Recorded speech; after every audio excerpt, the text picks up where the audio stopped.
Welcome back everyone, Oz here. Now before we move on to the video, don't forget to hit that like button and subscribe. And today we'll be looking back at r/entitled parents. Entitled parent attacks me when I refuse to let her daughter steal my bike. This story happened 7 years ago on my birthday, and I had just turned 11. I am 17 now, turning 18 later this year, so the details may have been misremembered. My grandma was over to visit and drop off presents. My bike was on the front porch. After a while, my grandma noticed a group of 3 teens approach the front porch, grab my bike, and begin walking off. My mom quickly ran up to them and confronted them about it, telling them to give me my bike back. They gave some BS excuse about it belonging to one of their brothers, despite the fact that I had the bike for 3 years before I moved into that house. They admitted they were wrong and gave it back. We thought the situation was over. It was not. It was an hour later and I was outside, playing with some neighbors. One of the teens returned, this time accompanied by her mother. She walks up to me and demands that I give her daughter my bike. I explain that she tried to steal it. She says that she didn't, and even if she did, I should still give it to her because if it was that unsecure, I deserve to lose it. When I still didn't comply, she begins to yell at me. I don't remember much of what she said, but one thing I very clearly remember was, "How dare you accuse my innocent, name of bike thief, you'll pay for hurting her feelings." Being 11, I didn't know what to do, and I began to break down and cry. This is when my neighbor calls the cops. The entitled parent then picked me up and began choking me. Holy shit. Being a slightly underweight 11-year-old, I was powerless to do anything against the woman. This is when my ex-Marine dad, holy shit, comes home from work. With a fury I haven't seen before or since this incident, he slams her to the ground and says, "Get your hands off my son." She gets back up and begins arguing, but it's clear that she's all bark and no bite at this point. One of my neighbors had caught the whole thing on tape and gave the cops all the evidence they needed to arrest her for assault of a minor. I eventually met the girl at a grocery store 4 years later when she apologized for trying to steal my bike and explained that her foster parents were, and I quote, 1,000 times better than her mother. So I did have to kind of change some of the wording there to help the flow out, but the fact alone that the mother thought it was acceptable that in defense of her child being a thief, grab someone else's kid and Bart Simpson them, to the point where they had to be convicted of assault against a minor. That's crazy. Oh my gosh. Entitled parent wants our table. EM is entitled mom, and EK is entitled kid. So when I was 13, my friend and I went to the neighborhood pool with my mom. As usual, we set up our towels and other pool supplies at a table. It was the last table left.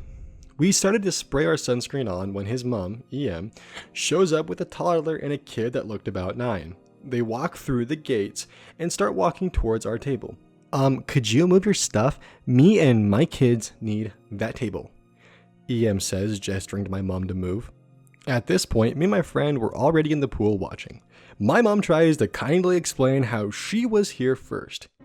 EM looks annoyed and starts rambling. "I have 2 kids and I promised we'd go to the pool today. Do you really want me to tell them we can't go because of you?" My mom stands her ground and says, "Excuse me? I'm here with 2 kids so you can find another spot or come at a different time."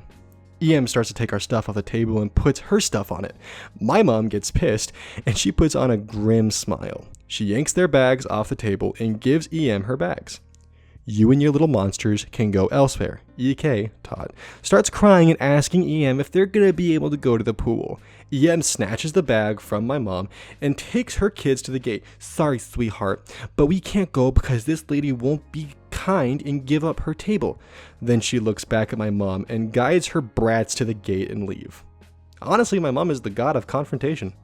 I really want to know what goes through the mind of an entitled parent when they confront and demand something that they don't necessarily have the rights to, and what goes through their mind to make them believe that they deserve that table or whatever more than anyone else that's there. I just can't wrap my mind around it. My dog sent entitled parent and her kid to jail. Sit back and enjoy. This is long because I apparently can't do short. Many years ago, I lived in a beautiful sunny southern state. I had a cute little house that was completely fenced in. 5-foot fence in the front, 8-foot fence on the sides, and a 10-foot chain link fence in the back. I'm fortunate enough to work from home. My office was a patio unless it was raining. My dog, a German Shepherd Rottweiler mix, kept me company. At a year old, she was a big girl, 120 pounds. She was generally very sweet and kind, but protective. She was well trained, but also had a knack for disappearing to play with her animal friends, so I kept her on a chain too, if we were outside. High school kids in the area had a tendency to use the alleyway behind my house to get to and from school. Most would stop and say hi to Sari and give her attention. She loved it. Honestly, I didn't mind. One day I noticed that anytime Sari was alone outside, some kids would rattle the fence, throw things at it, then scream and yell at Sari. The kids would run off before I could see who they were. In case things got worse, I bought some security cameras and brought Sari with me anytime I went inside when the kids would be around. One day, I had to grab some work in the house and left Sari outside. Just for a moment, from inside, I heard the fence rattle and then Sari yelp in pain. I rushed outside just in time to see a kid try to throw a rock at Sari, along with some other kids.